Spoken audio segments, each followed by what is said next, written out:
દુનિયાની અંદર સાહેબ ઘણા બધા એવા પરિવારો છે કે જેને બેસવાનો સમય આવ્યો હતો અને મા બાપે દુનિયામાંથી વિદાય લીધી. આખી જિંદગીની અંદર મા બાપે કોઈ દિવસ સુખ નથી જોયું અને બાપે તો આખી જિંદગી પરસેવો પાડી 2 પૈસા ભેગા કરવામાં જ કાઢી. પણ મા તરીકે તમે કેવા હોય, આનું એક મારે તમને ઉદાહરણ દેવો છે. ફરીથી મારે તમને સૌરાષ્ટ્રની રસધાર તરફ દોરી જવા છે. જેતપુર, તમે નામ સાંભળ્યું? જેતપુર સાંભળ્યું ને? હા, જેતપુરની અંદર તમે એન્ટ્રી કરો ને ત્યારે એક માણસ આમ ઊભો છે, એક ભાલું લઈને ઊભો છે. એ માણસના નામ શું છે તમને ખબર છે?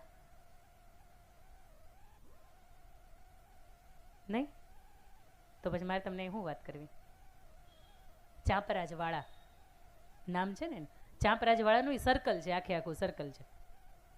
એમના પિતાશ્રીનું નામ એભલવાળા અને એમના માતુનું નામ મિનલ દેવી. બાળક 6 મહિનાનું છે. એના માતા સરસ મજાનો હિંચકો એને નાખે છે, હિંચકાવે છે.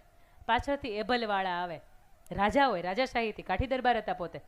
અને એના પત્નીને આમ આમ ખભા ઉપર હાથ મૂકીને એવું કે નજીક હોળી આવે છે, આવો રંગોથી રમવાનો એ ઉત્સવ છે. પતિ પત્ની હતા, બાળક નાનું હતું, એની સામે હાથ મૂક્યો એટલે તરત મિનલ દેવીએ એવું કીધું કે આપણું સંતાન આપણને જોવે છે. તમારાથી મારી હારે આવા ઈશારામાં વાત ન થાય. તમારે જે પણ મને વાત કરવી ને એકલાની અંદર તમે મને કરો. તમારે મને અહીંયા ખભા ઉપર હાથ પણ મૂકવો હોય ને તો એકલાની અંદર મૂકો. આપણું સંતાન તમને મને જોવે છે ને સંતાનની સામે એની અસર ખોટી પડે. એટલે એભલવાળા એવું કહે છે કે બાળક તો હજી 6 મહિનાનું નાનું છે, એને શું ખબર પડે. અને આવા સમયગાળાની અંદર જે આ વાત ચાલે છે ને, એટલે એ જે ઘોડિયામાં સૂતેલો ચાંપરાજવાળા છે ને સાહેબ, એ મોઢા પોતાનું ઓઢવાનું હોય ને એ માથા ઉપર ઓઢી લે અને આમ કરી આમ પડખું ફરી જાય. અને એની માતાને અંદરથી એમ થઈ જાય કે મેં ગર્ભની અંદર જે સંસ્કાર આપ્યા છે ને મારા બાળકની અંદર છલોછલ દેખાણા છે. હવે આ ઘટના મારી અને એના પિતાશ્રીની વચ્ચેની આ એક બેની વચ્ચેની જે અંગત પડતી ને એની મોમેન્ટની અંદર મારો બાળક સાક્ષી રહ્યું છે. મારાથી જીવાય નહીં. મિનળ દેવી છે એ સમયે પોતાનો આત્મવિલોપન, આત્મદાહ કરી લે છે. એ જીવતા નથી. ચાંપરાજવાળો ધીરે ધીરે કરતાં મોટો થાય. એભલવાળો મોટો થઈ જાય અને રાજ છે એ ચાંપરાજવાળાને સોંપી દે. અને ચાંપરાજવાળો જ્યાં સુધી એ ખુરશીએ બેઠો હોય ત્યાં સુધી સાહેબ એનો નિયમ કે એના દરબારની અંદર કોઈ પણ વ્યક્તિને માંગવા માટે કંઈ પણ આવે ને તો એક પણ ક્ષણનું વિચાર્યા વિના પોતાની પાસે જે કંઈ પણ હોય એને આપી દે. એક વખત એક ચારણ આવે અને ચારણ આવીને એવું કહે કે એભલવાળા મારે તમને જોઈએ છે. ચાંપરાજવાળા જો આપી શકો ને તો એભલવાળાને મને, તમારા પિતાશ્રીને મને મારી હાથે આપી દો. ચાંપરાજવાળા એવું કહે છે કે જેવી ઈશ્વરની મરજી, કંઈ વાંધો નહીં બાપુ, આપ એમની સાથે જાઓ, તમને માંગવા માટે આવ્યા છે. ઈશ્વરે કંઈક સંકેત લખ્યા હશે. એભલવાળાને લઈને પેલો ચારણ જાય છે. એટલે રસ્તાની અંદર એભલવાળા ચારણને પૂછે છે કે ચારણ, તમે શા માટે મને લઈને જાઓ છો? ત્યારે એ ચારણ એવું કહે છે કે એભલવાળા, હું તમને એટલા માટે લઈ જાઉં છું કે મારે આ દુનિયાને બીજો ચાંપરાજવાળો પેદા કરવો છે. અને તે દિવસે એ અભલવાળા એવું કહે છે કે બીજો ચાંપરાજ જોતો હોય ને તો એની માં મિનલ દેવીની જરૂર પડે. એમાં એભલવાળો એકલો કાંઈ ન કરીએ કે સાહેબ એ ચાંપરાજવાળો કે યુદ્ધની અંદર લડતો લડતે પોતે શહીદ થઈ ગયો હતો. પોતાનું ધડની માથેનું માથું છે એ કપાઈને વયું ગયું હતું, છતાંય કલાકો સુધી પોતાના હાથમાંનું ભાલું રહીને લડ્યો હતો. અને એની ઉપરથી વર્ષો પછી આ જેતપુરને આજે પણ તમે આંગળે જાઓ તો એ ચાંપરાજવાળાનું સ્ટેચ્યુ છે સાહેબ. ચાંપરાજવાળાને જન્મ દેવો હોય તો મિનળ દેવી બનવું પડે. સરદાર વલ્લભભાઈ પટેલને આજે પણ આ કળિયુગની અંદર જરૂરિયાત છે.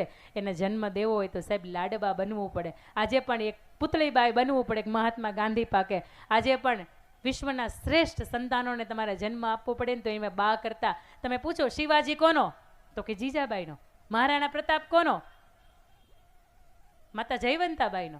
કોઈ પણ જેટલા પણ સ્વામી વિવેકાનંદ કોના તો કે ભુવનેશ્વરી દેવીના. કોઈ વ્યક્તિ જ્યારે વ્યક્તિમાંથી વ્યક્તિત્વ બન્યું છે, વ્યક્તિ વિશેષ બન્યું છે ને ત્યારે એને પૂછવામાં આવે કે તમે કોના, તો એની પાછળ એનું માનું નામ જોડાયું છે. એક મા તરીકે તમારી જવાબદારીમાં આવે કે ફોનને એક બાજુ મૂકવો હોય તો મૂકી દેવાય, સમાજને એક બાજુ મૂકવો હોય તો મૂકી દેવાય, વ્યવહારને એક બાજુ મૂકવો હોય તો મૂકી દેવાય, પણ મારા સંતાનના ઉછેરની અંદર હું કેટલું યોગદાન આપું છું. સ્કૂલવાળા મરી જાય બિચારા, પેરેન્ટ્સ મિટિંગમાં તમને બોલાવીને કે તમારા છોકરા કેવા છે તો આવો. વળી પાછા આપણે એવું કહેતા હોય કે અમને ખબર જ છે અમારા કેટલામાં છે એટલે તમે ફી ભરીને મૂકીએ છીએ. સ્કૂલની જવાબદારી માત્ર 3 કે 5 જ કલાકની હોય. ઘરનું વાતાવરણ છે ને એની ઉપરથી આપણું સંતાન છે ને એ મોટું થાય છે. અને સ્વામી વિવેકાનંદ કંઈ મોટા થઈ ગયા ને ડાયરેક્ટ સ્વામી નથી બની ગયા. એ આવડું બાળક હતું ને ત્યારથી એની અંદર એ બીજ રોપાણ હતા. એ ગર્ભની અંદર બાળક હતું ને ત્યારથી એની અંદર એ બીજ રોપાણ હતા. અને સાહેબ એક છેલ્લી વાત, મા તરીકે તમે કેવા હોય, તમે થાક્યા હશો, મા તરીકે કેવા હોય એની મારે તમને એક છેલ્લી વાત કરવી છે કે મા તરીકે તમે કેવા હોય. દિલ્હીનું એક મોટું રજવાડું, એનો હુકમ થાય કે નાના નાના રજવાડાઓ છે ને એની ઉપર હુમલો કરવામાં આવે, હુમલો કરો, એ નાના નાના રજવાડાના રાજાને રાણીને મારી નાખો, અને એ જે રજવાડું છે ને એને આપણામાં ભેળવી લ્યો, આપણે મોટું વિશાળ સામ્રાજ્ય બનાવવું છે. દિલ્હીની ટુકડી છૂટી પડે, એક નાનકડું રજવાડું, એની ઉપર ચારે બાજુ એનો કિલ્લો હોય, એ ઘેરી લે સાહેબ. એના રાજાને રાણીને અંદર કહેવામાં આવે કે આપણો કિલ્લો છે ને આખો 2 દિવસથી ઘેરી લીધો છે. અંદર રાજા રાણી વિચાર કરે કે હવે શું કરાય, આપણી પાછળ આખા સામ્રાજ્યને નુકસાની ન કરાય, આપણી પાછળ બધાના જીવ જોખમમાં ન મુકાય, એવું કરાય કે આપણે અહીંથી નીકળી જવાય. દ્વારપાળોને કહેવામાં આવે કે દ્વાર ખોલી નાખો. પગડદમ પગડદમ પગડદમ પગડદમ કરતા 2 ઘોડાઓ હોય, એના અસવારની સાથે 2 ત્યાંથી નીકળી જાય. બને એવું કે રસ્તામાં સાંકડું નાળું આવે, અને સાંકડા નાળામાંથી સામે કાંટા ભરેલું ગાડું આવતું હોય, અને આની અંદર 2 અસવારની અંદર એક સ્ત્રી હોય ને એક પુરુષ હોય. સ્ત્રી એવું કે સાંભળ્યું, આ બાને ખબર હશે, નામથી ન બોલાવાતું, ખાલી એટલું કે સાંભળ્યું એટલે દાદા આમ બાર ખોખારો ખાતા હોય ને તો સાંભળી જાય. એ સ્ત્રી એવું કે સાંભળ્યું, તો કે હા બોલો. આપણે એમ કરીએ કે આ ગાડું છે ને 15-17 ફૂટનું હોય, કાંટા ભરેલું એટલે ઊંચાઈ એટલી હોય, આપણે એને ઠેકાવી દઈએ. ત્યારે પાછળનો અસવાર હતો ને એવું કે એવું કરાય, પાછળથી જો લાખોની બાદશાહની જે ફોજ આવે છે ને એમાંથી 5-25 ને મારી નખાય, અથવા તો મરી જવાય. આ ગાડા કુદાવા ન બેહાય, અડધી રાતનો મધરાતનો સમય છે. અને ત્યારે સ્ત્રી પાત્ર એવું કહે છે કે જો તમે મને પરવાનગી આપતા હોય ને તો આ કાંટા ભરેલું ગાડું છે ને એને હું એક થપાટ મારીને ઘોડાથી કુદાવી દઉં. શાહજી પરવાનગી આપે છે અને ઘોડાને એક થપાટ મારે છે, અને એ માતા જીજાબાઈ દેશની આર્ય નારી પોતાનો ઘોડો છે ને એ આખા ગાડાને કુદાવે છે. એની પાછળ શાહજી મહારાજ હોય, એ કુદાવે. પાછળથી લાખોની બાદશાહની ફોજ, એનું એક જ કારણ, આ 2 રાજાને રાણીને મારી નાખવામાં આવે ને કાપી નાખવામાં આવે, કારણ કે એ 2 મરી જાય ને તો રાજ્ય આપણું જ છે. અને પાછળથી રાજા અને રાણીનું એક હુકમ કે આપણે ગમે એમ કરીને બચવાનું છે. એક રાત સમયગાળો પૂરો થાય, દિવસ પૂરો થાય, અને આખરે એ સ્ત્રી એવું કે હવે મારાથી ઘોડા ઉપર નહીં બેસાય. 19 ફેબ્રુઆરી 1630 સાંજે 8 વાગ્યાનો એ સમય, એ શાહજીને એવું કહે છે કે તમને માતાજીના સોગંદ, તમને ગૌ માતાના સોગંદ, તમે અહીંથી નીકળી જાઓ, મારાથી ઘોડા ઉપર હવે બેસાશે નહીં. ત્યારે શાહજી પૂછે છે કારણ તો આપો દેવી, એક રાતની અંદર તમે 270 કિલોમીટરનું અંતર કાપ્યું છે, અને હવે તમે એમ કહો છો કે મારાથી ઘોડા ઉપર નહીં બેસાય. અને તે દિવસે માતા જીજાબાઈ એવું કહે છે કે મારા ગર્ભની અંદર જે બાળક છે ને એને જન્મવાની તૈયારી છે, એને જન્મવાની તૈયારી છે, પૂરા દિવસો ગણાય છે, અને બસ હવે 1-2 કલાકની અંદર બાળકનો જન્મ થશે. અને એટલે તમને કહું છું કે માતાજીની સોગંદ, તમે અહીંથી વયા જાઓ, હવે મારું જે થવું હશે ઈશ્વરની કૃપા, અને એની ઉપર તમે મને છોડીને વયા જાઓ. શાહજી એ સમયથી જીજાબાઈને છોડીને જાય, પછી જીજાબાઈને ક્યારે પણ મળતા નથી, પોતે ત્યાંથી નીકળી જાય છે. થોડીક વાર થાય છે તો એ ડુંગરો, અને ડુંગરાની પાસે પોતાનું ભાલું હોય ને ટેકાવે, પોતાનું એક આંખ પોતાના ગર્ભની અંદર હોય, અને ઘોડા ઉપરથી ઉતરતી હોય ને ત્યારે એનો સેનાપતિ હોય ને એ જોતો હોય એમ કે યા હલ્લા, હું આ શું જોઈ રહ્યો છું.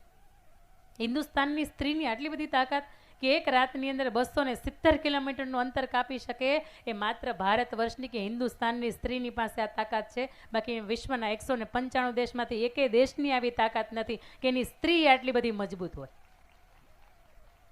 ઘટના એવી બને છે કે એનો સેનાપતિ એવું કહે છે કે આ સ્ત્રીને હું કોઈ અડતા નહીં. અત્યાર સુધી આ સ્ત્રીને આપણે મારી નાખવી હતી, એની હાટુથી આપણે પાછળ પડ્યા હતા. હવે આ સ્ત્રીને કોઈ અડતા નહીં, કારણ કે આ સ્ત્રીને કંઈ પણ થયું ને તો એ હવે જીવતી સિંહણ કહેવાય, અને એની અંદર હોમાઈ જવું આપણે બધાય. લાખની ફોજ હશે ને તો એ લાખની ફોજ આપણે હોમાઈ જવું. હવે આને અડાય નહીં. અને સડસડાટ કરતી પોતે એ શિવનેરીનો કિલ્લો, અને એના એ દાદર ચડતી હોય, એક બાજુ પોતાના ગર્ભની ઉપર હાથ છે, એક બાજુ પોતે ભાલું લઈને દાદર ચડે છે. પોતાનો પરિવાર સાથે નથી, પતિ સાથે નથી, એક બાજુથી પોતાને મારી નાખવા માટેની આવી અવસ્થા છે. અને આ સમયગાળાની અંદર પોતે ધડીમ કરતા એ શિવનેરીની અંદર શિવ મંદિરના 16 સ્તંભ આવી રીતના અને 3 ઘુમ્મટ, આ શિવ મંદિર હોય એની અંદર પ્રવેશે. નીચેથી બાળક રડવાનો થોડીક વાર અવાજ હજી તો આવતો હોય ને ત્યારે પેલો સેનાપતિ એવું કે બેન તું કહેતી હોય ને તો એક નહીં તને 100 સુયાણી બોલાવી દઉં, પણ તને આ અવસ્થામાં કંઈ થઈ જાય ને તો મારો અલ્લાહ મને માફ ન કરે. અને તે દિવસે લોહીથી લથપથ સ્ત્રી એવું કહેતી હોય કે મારા બાળકને જન્મ આપવા માટે હું એકલી કાફી છું, મારે એક પણ નહીં અને 100 પણ નહીં સુયાણીની જરૂરિયાત નથી. એ અંદર જાય, દરવાજો અંદરથી બંધ કરી દે, થોડીક વાર થાય બાળકના રડવાનો અવાજ આવે, હુઆ હુઆ હુઆ. નીચેથી સેનાપતિ પૂછે બેન કોણ જન્મ્યું છે? દીકરો કે દીકરી જેની માં આટલી બધી તાકાતવાળી હોય એને સંતાનનું એક વખત મારે દર્શન કરવા છે, અને તે દિવસે લોહીથી લથપથ સ્ત્રી એવો જવાબ આપે કે તમારે જોવું હોય ને તો 18 વર્ષ પછી જેથી તમારી છાતીની અંદર એનું ખંજર ભોકે ને તેથી જોવાય તમારો બાપ શિવો તમારો કાળ જન્મ્યો છે, અને શિવ મંદિરની અંદર એ જન્મ એટલું નામ શિવાજી પડ્યું સાહેબ. અને એની અંદર એવું કહેવાય કે રાષ્ટ્રીય કવિ ઝવેરચંદ મેઘાણી, રાષ્ટ્રીય શાયર ઝવેરચંદ મેઘાણી એવી એની અંદર શિવાજીનું હાલરડું લખતા હોય કે આભમાં ઉગેલ ચાંદલોને માતા જીજાબાઈને આવ્યા બાલ, બાલુડાને માતા હી ચોળે, ઘણાને ડુંગરા બોલે, પેટમાં પોઢીને સાંભળેલી બાળે રામ લક્ષ્મણની વાત, માતાજીના મુખે જે દીધી ઉડી એની ઊંઘે દીધી. સાહેબ ગર્ભની અંદર બાળક હોય ને ત્યારથી એની ઉપર તમે સંસ્કાર નામના બીજ વાવી શકો. પરિવાર જેદી સાથે ન હોય, સમાજ જેદી સાથે ન હોય, છતાંય એ સંતાનને હાલડાની અંદર એવું કહેતી હોય કે તારે ખાવું હોય એટલું ખાઈ લેજે, તારે ઊંઘવું હોય એટલું ઊંઘી જાજે, પણ આવતીકાલે તારે હિન્દુને, સ્વરાજને સરસ મજાનું એક સ્વતંત્રતા અપાવવાની છે, અને મરાઠા સામ્રાજ્યમાંથી આ દુશ્મનોના દેશ છે ને એનાથી તારે તારા રાજ્યને ઉગારવાનું છે. સાહેબ પોઢવું હોય તો પોઢી લેજે બાળા, આજે માથે કાળા તોપ મૂકા હશે, ખાવાટાણું ક્યાંય ન રહેશે. એ તમે હાલેડામાંથી ખાલી પસાર થાવ ને તોય તમને એમ થાય કે એની માં એટલી બધી તાકાતવાળી હતી ને સાહેબ, એટલા માટે તમને મને શિવાજી મળ્યા. એ માં જયવંતાબાઈ એટલી બધી તાકાતવાળી હતી ને એટલે તમને મને મહારાણો પ્રતાપ મળ્યો. અકબર મખમલમાં ગાલીચર્યો હૂતો હોય અને આ બાજુથી શિવ અને આ બાજુથી પ્રતાપ નીચે પથ્થરના ઓશિકા માથે હૂતો હોય ને તોય ઓલાને ઊંઘ ન આવે, એને એમ બીક હોય કે ક્યારે મહારાણો પ્રતાપ આવી જાય. સાહેબ આવી બીક હોય અને તો કહી શકાય કે માતા તરીકે તમે તમારા બાળકની અંદર શ્રેષ્ઠ રોલ અદા કરી શકે.